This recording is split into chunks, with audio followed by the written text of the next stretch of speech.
Hello children, today once again I welcome you all to your channel Geography for Success.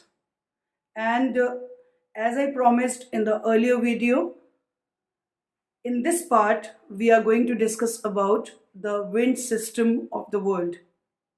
Okay, all the permanent wind systems which are found on the earth along with the pressure belts. Okay, there are, as we have discussed in the earlier video, there are in total 7 pressure belts, right? And how, with the help of these pressure belts, the permanent wind system is caused, that we are going to discuss in this video. Clear? So let's start with it. And yes, before I start with that, once again I must remind you all that don't forget to share this link with your friends, your classmates, because I know that this is a topic which is very important at the level of 9th, 10th, 11th, 12th, as well as for the various competitive exams also, right? So I must tell you that you have to share the link of this video with your friends, because you are going to be very clear. I promise you, once you go through this video, you will be very clear about the major wind systems what we find on the earth. So let's start with it now. First of all, on the board you can see here all the major pressure belts are there, right? You can see by yourself, this is actually equatorial low pressure belt. Second is subtropical high pressure belt in the north, subtropical high pressure belt in the south. Next is subpolar low pressure belt in the north, subpolar low pressure belt in the south.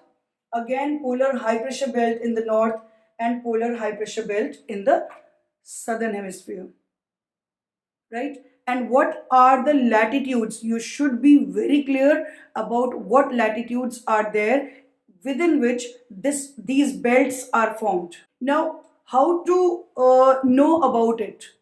First of all, because I have tried to make this also very clear in this, when we talk about the equatorial low pressure belt, already we have discussed in the earlier video about it, but when we talk about it, always keep this in mind, it is almost 5 degrees north and 5 degrees south of the equator, right? So you can see here, it is 5 degrees north and 5 degrees south of the equator. This is the equator, right? 0 degree, almost in between this, it is passing through the center of this low pressure belt.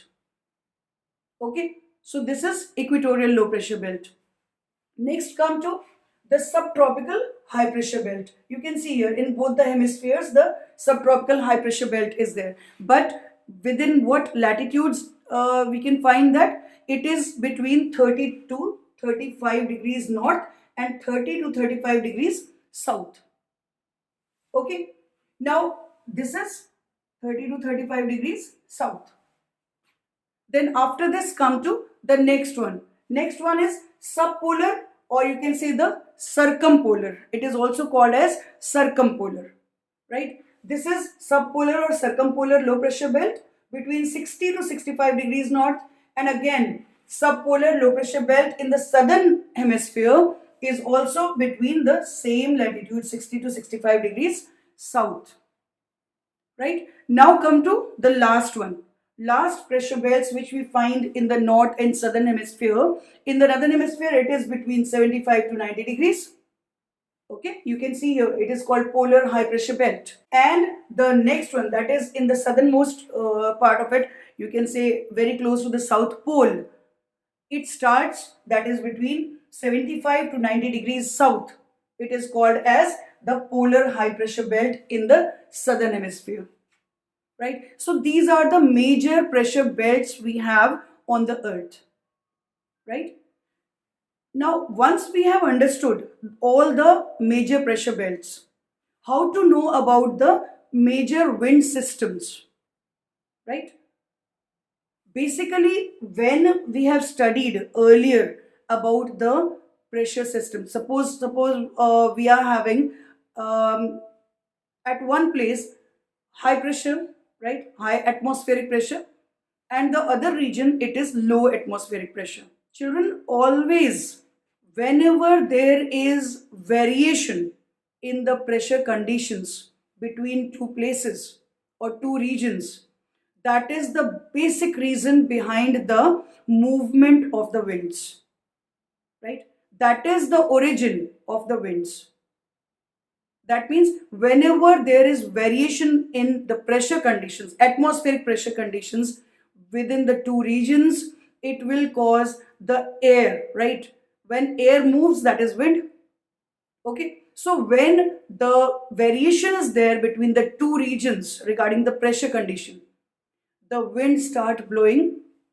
And always, as we know very well, that the wind blows from high pressure to low pressure area, right? So if we think of it in this manner, because we are having, if you can see here, alternate pressure belts, right?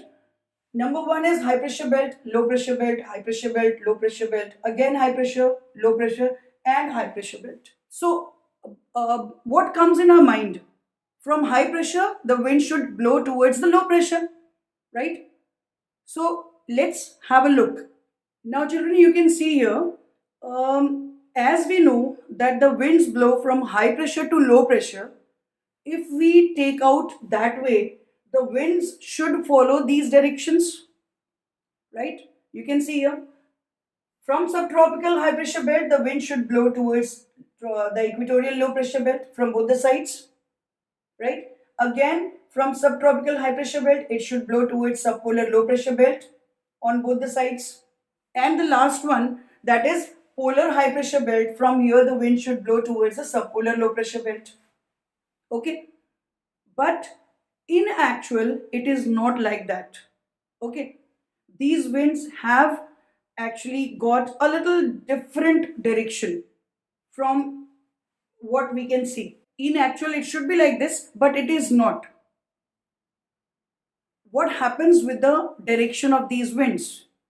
Basically, children, these winds get deflected a little towards their right and towards their left in both the hemispheres, right? Due to Coriolis force, right? Due to the Coriolis force, the winds which are blowing in the northern hemisphere, they get a little deflected, right? Suppose their one direction is they are having, always they get a little deflected a little towards their right. Same way, when we are talking about the winds which are there in the southern hemisphere, these winds get deflected towards a little their left, right?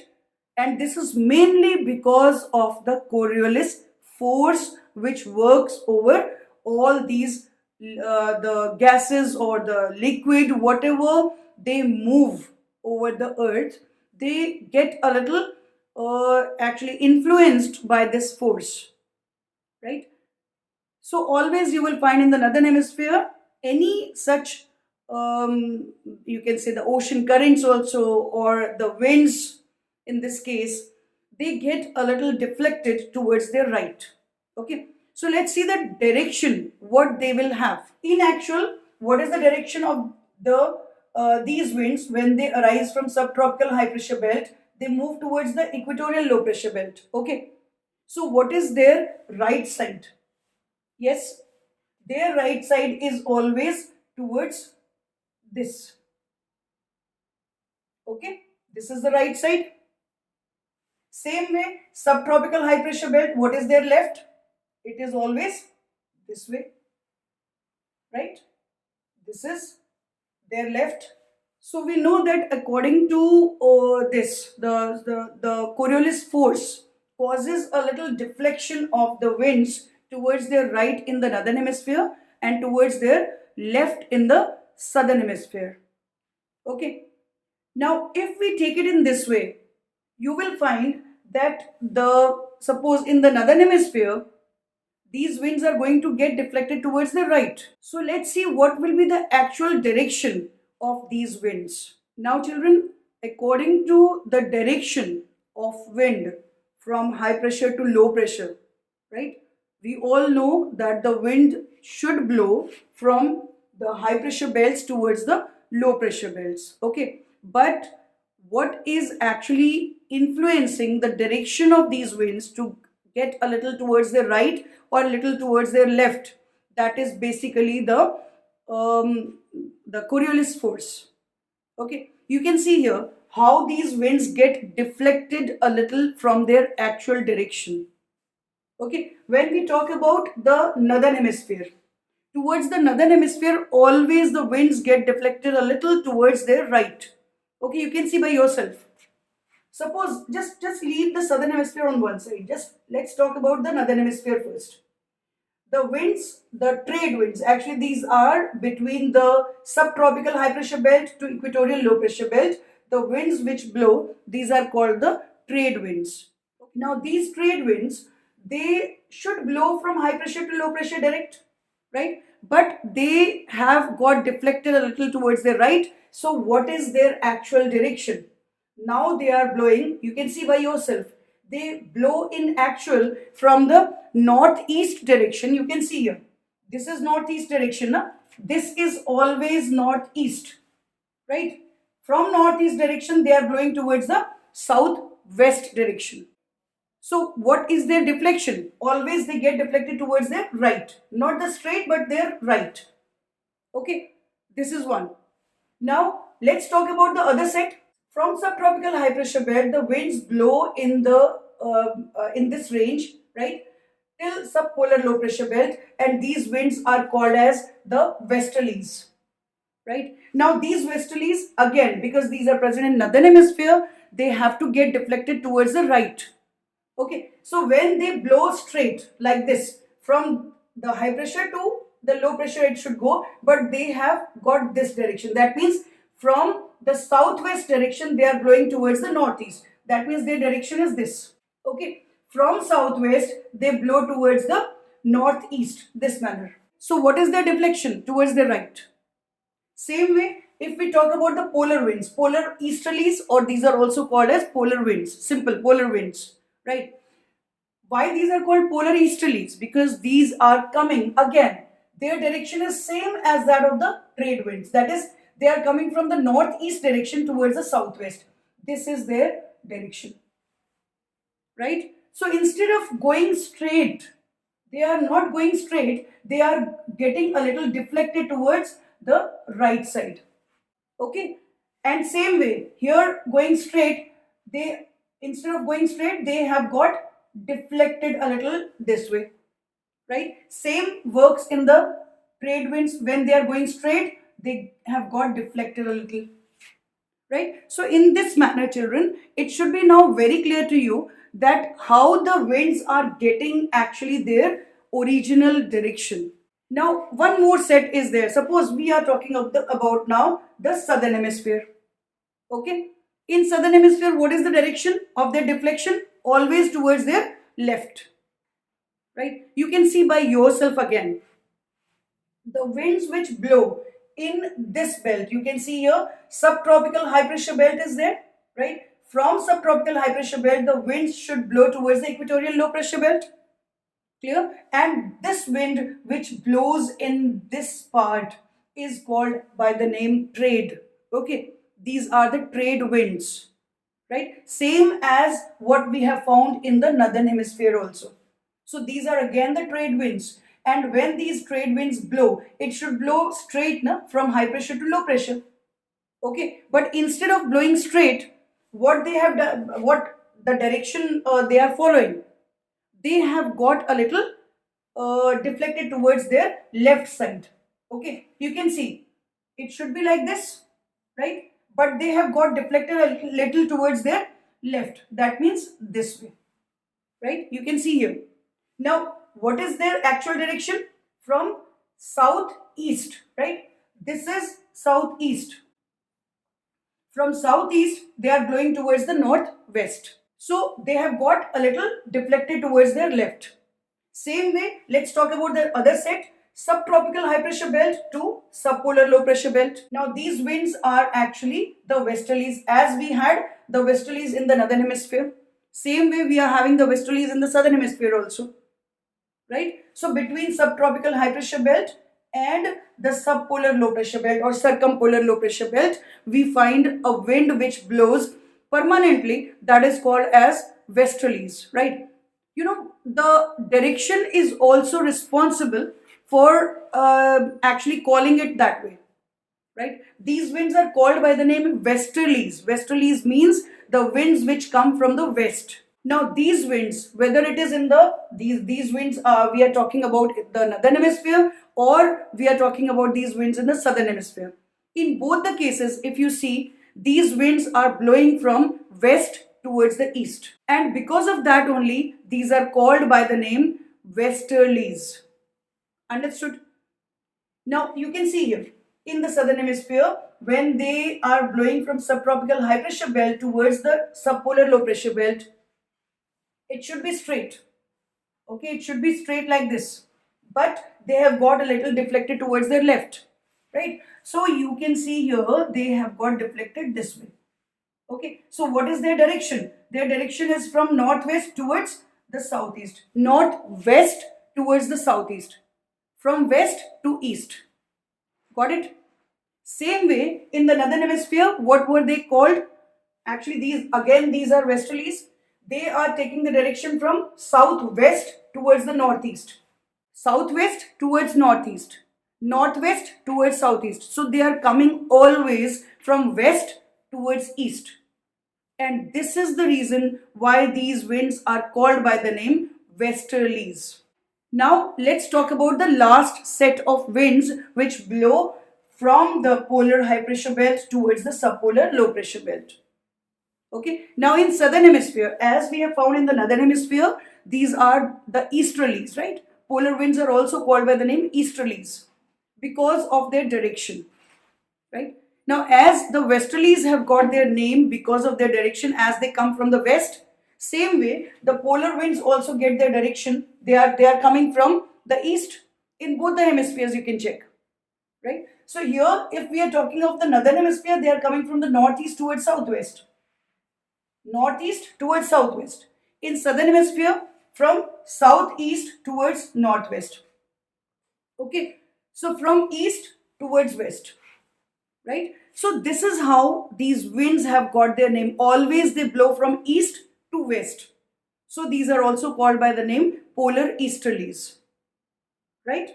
And this is something very important because in the case of trade winds also are many times called by the name easterlies, right? Again, the same thing is working there also because the trade winds also blow from east to west always. So these are also called by the name easterlies. I hope this much is very, very clear to all of you. Yes? Now, when we talk about these trade winds, these two set of trade winds, right? What are the main features of these trade winds? These trade winds blow always from the northeast direction towards southwest direction in the northern hemisphere, and in southern hemisphere from southeast direction towards the northwest, right? This is their direction. They blow from subtropical high pressure belt in both the hemispheres towards the equatorial low pressure belt, and these winds are also called as easterlies because of their direction. Okay, now come to next set of winds, that is westerlies. These are again a type of winds which are permanently blowing in the same direction. These are, children, these three set of winds are belonging to a category, right? A category of the winds which are called as permanent winds. This is the permanent wind system of the earth. Permanent wind system, right? Why it is called permanent wind? Because the reason is these winds never change their direction. Okay? Because these winds are caused, they get originated because of the main pressure belts what we have on the earth, right? So because of that, these winds are formed, and that's why these always follow the same direction throughout the year, right? And because of this nature, these winds are called by the name permanent wind system, right? And permanent wind system has got the three types under this. You can see by yourself. Number one is the trade winds, right? Trade winds in both the hemispheres.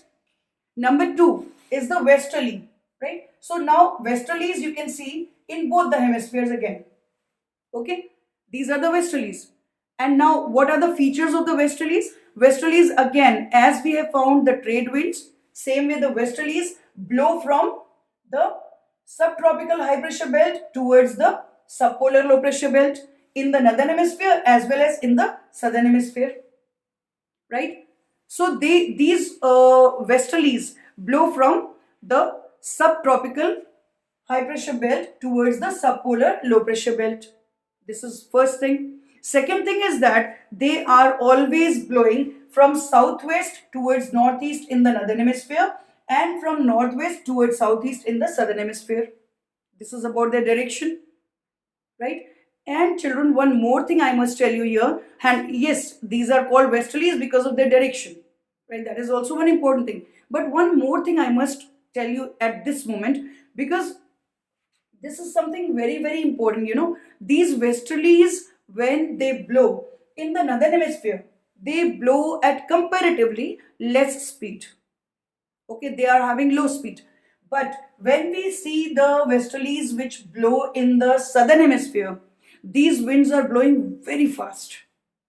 Okay, what can be the reason behind it? These westerlies are called, actually these are blowing very fast in the southern hemisphere. The reason for that is there is absence of any major landform. Okay, land mass is you will find very few land mass in the southern hemisphere, right? But if you see the northern hemisphere, maximum part of the northern hemisphere is covered by the major continents, right? And this is the reason, because of the absence of any major landmass in the southern hemisphere, these winds blow with a very high speed uninterruptedly, right? Because there is no obstacle in their way. So they keep on blowing with a very fast speed. Clear? Now come to the last set of winds, which are called as the polar easterlies. Now what are these polar easterlies? Polar easterlies, again, these are blowing from the polar high pressure belt towards the subpolar low pressure belt, right? In the northern hemisphere as well as in the southern hemisphere. This is first thing. Second thing is that these are called the easterlies, polar easterlies also, because these winds are coming from the east towards the west. So these have got the name polar easterlies. One more thing, they blow from polar high pressure belt, right? Now what is their direction? They are coming from north east towards the southwest in the northern hemisphere, right? And what about the southern hemisphere? They blow from southeast towards the northwest, right? So this is actually the direction of these polar winds. And because they come from the polar region, okay, from the poles they come, so what will be the effect of it? These winds actually bring actually very cold conditions. Wherever they blow, they lower down the temperature of that area.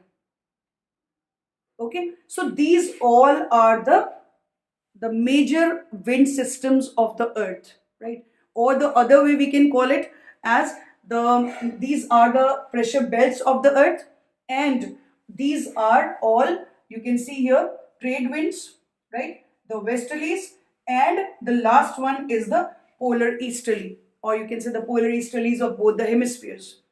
These are actually the permanent winds of the earth. Now children, there are different types of winds. Okay, there are different types of winds what we have to study in this video. And especially here I am going to talk about another type of wind which is called variable wind.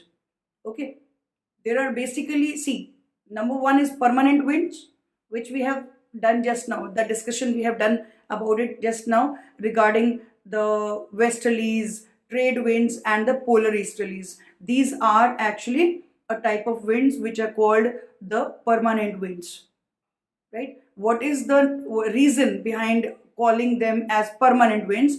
The reason I have told you very clearly, that these winds always blow permanently from one direction to the other direction throughout the year. Okay, so that is permanent winds.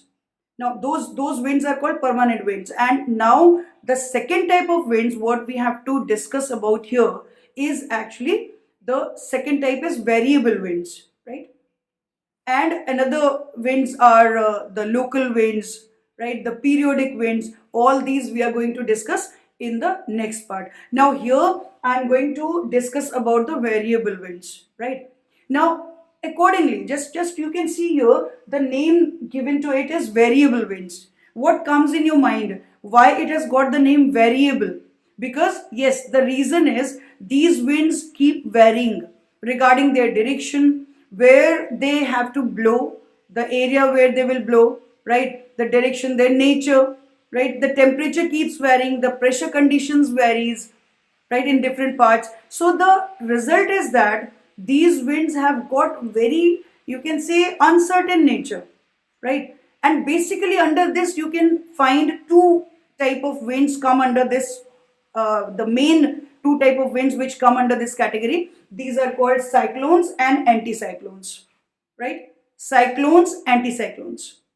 Now, first of all, let's talk about the cyclones. Okay, cyclones, anticyclones, children. First of all, let me tell you about this. These both winds are actually the circular winds, right?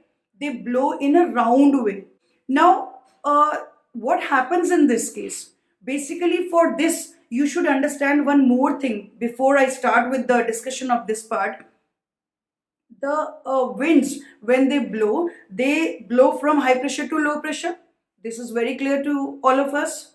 Yes, and their speed, especially their speed, is getting affected by the pressure gradient.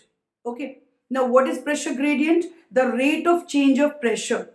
Okay, now the pressure gradient, whenever it is steep, okay, this we have discussed in the earlier part, if you remember. The pressure gradient, when it is steep pressure gradient, it always causes the winds to blow with a very high speed, right? And if the pressure gradient is gentle, that will cause the winds with a very low speed, right?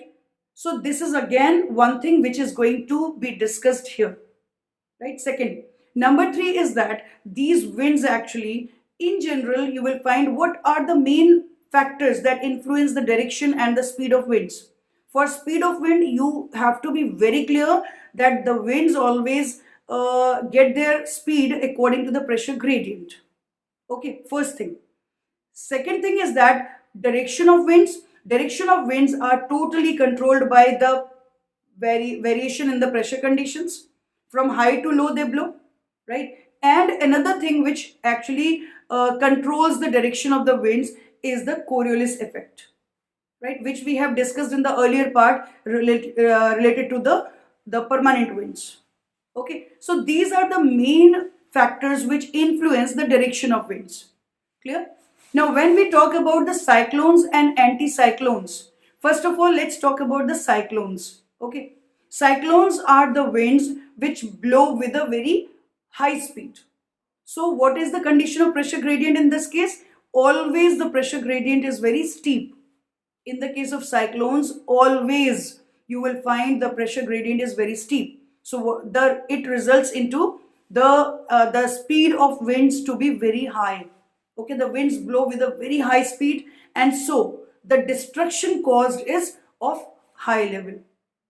Okay, because the speed actually affects the level of destruction, right? If the speed is very fast, naturally it is going to cause a lot of destruction everywhere.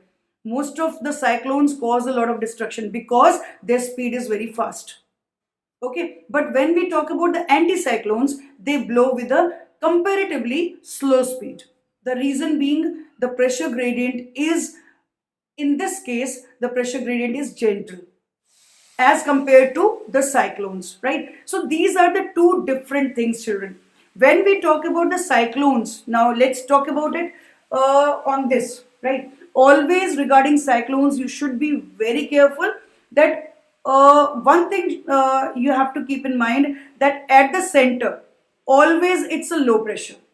right? You can see here, these are the examples of cyclones. Okay, you can see at the center always it's low pressure, but what about the outer parts? Outside it is high pressure. In both the cases, in northern hemisphere and in southern hemisphere, right? So these winds, because there is low pressure, and it is also called by one more name, that is called I. Many times the center of the cyclone is called by the name I. Okay. Now, if it has got the center is low pressure, extreme low pressure, and outside it is high pressure. Okay. So, what do you think? What will be the direction of the movement of winds from outside towards the center? Yes, exactly. The winds blow from outside towards the center. In both the cases, you can see. Okay. And if we talk about the northern hemisphere, they are blowing from outside towards the center, but the direction varies in this case. In the northern hemisphere, they blow anti-clockwise, right? You can see here, these winds are blowing anti-clockwise. Clear? But when we talk about the southern hemisphere, these winds again, they are coming from outside towards the center, but they blow towards in clockwise manner. Okay, they are coming from outside towards the center, but in clockwise manner they blow. Okay, once again I am repeating, cyclones are always the winds which have the low pressure at the center, high pressure outside. First point. Second point is that they have very steep gradient, so the winds blow with a very high speed, so the level of destruction is also very high. Okay. Third thing is that these winds blow actually because the low pressure is at the center, so the winds blow from outside towards the center. Okay. Fourth point is that in the northern hemisphere they blow anti-clockwise. You can see anti-clockwise. Okay. But in the southern hemisphere they blow clockwise. Right. So this is about the cyclone. Now let's talk about the other set of winds. You can see in this case the anticyclones are there, but you will find it is just opposite of the cyclones. In the case of cyclones, we have seen at the center it was low pressure, outside it is high pressure, right? In the case of anticyclones, you can find at the center it is high pressure, okay, in both the cases, northern hemisphere and southern hemisphere, and outside it is low pressure. Okay, so the winds will be blowing in just opposite way. That means in the cyclones they were blowing from outside towards the center. In the case of anticyclones, they will blow from center towards outside. Got it? So in this case, from high pressure the winds will blow towards the low pressure, right? So they start blowing in this manner. Clear? From high pressure towards the low pressure.